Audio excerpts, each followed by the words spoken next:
guys, today I'm here to do my June movie wrap-up. I've never done a movie wrap-up before, but I think I watch more movies than I read books, and a good majority of my videos on here are about movies, and I thought it would be fun to let you guys know what I've been watching. Okay, so the first movie that I saw was Pirates of the Caribbean: Dead Men Tell No Tales. I absolutely loved the first Pirates movie, but they kind of went downhill from there, so I didn't go in thinking that this was going to be a very good movie, but I ended up really enjoying this one. I do think there were way too many storylines going on, and they could have cut out a lot, but it was nice to see Jack Sparrow again, and I gave this one 3 stars. Then I watched Girl Asleep. This is an Australian movie. I haven't heard anyone talk about this, but I found it at my library. It kind of reminded me of Alice in Wonderland. It's about this girl who's turning 15 and she doesn't really want to grow up, and all of the characters that she used to imagine when she was a child start coming out of the woods, and she kind of gets sucked into this other world. It was a very strange movie, and it took place in the 80s, but I gave this one 2 stars. Then I watched Rushmore. I've always loved Wes Anderson movies, but I hadn't seen this one, and I ended up really loving this movie. This is about a young boy in school who is going to get kicked out of school if he doesn't up his grades, because all he does is like extracurricular activities. He ends up falling in love with one of his teachers, and he bonds with Bill Murray's character.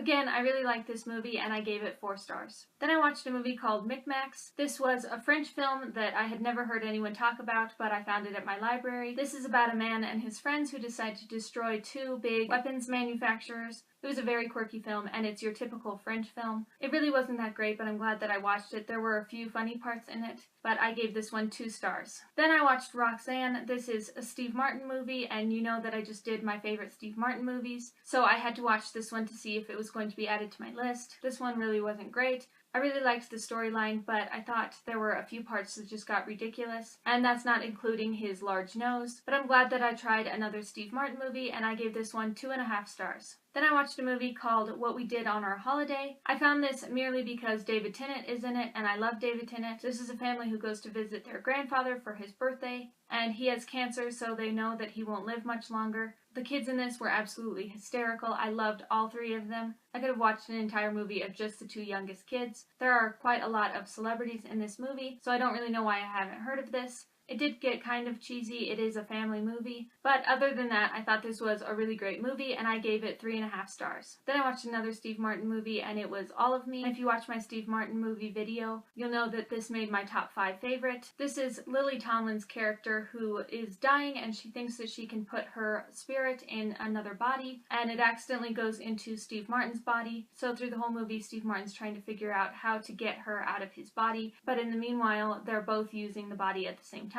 It was so funny, and I really loved it, and I gave this one 4 stars. Then I rewatched the Lord of the Rings series. I absolutely love this series. They are my favorite movies. And of course, I gave all of these 5 stars. Then I watched The Jerk, yet again another Steve Martin movie. This is a really popular one by him, and I was a little disappointed in this one, but I'm glad that I watched it because it is one of his more popular movies, but I gave this one 2.5 stars. And the last movie that I saw in June was Baby Driver. I'm sure everyone has already seen this movie, but if you haven't, I definitely recommend checking it out. I really didn't think it was going to be anything fantastic, but this is a movie that has just really stuck with me since I watched it. The soundtrack was fantastic, and I thought they shot everything beautifully. I love how the music and the driving really went together. I loved all of the characters in it, and I'm really glad that I got to see it in theaters, and I gave this one 4 stars. Okay, so let me know if you like any of these movies and what movies you saw in June, and I will see you guys next time. Thanks for watching. Bye!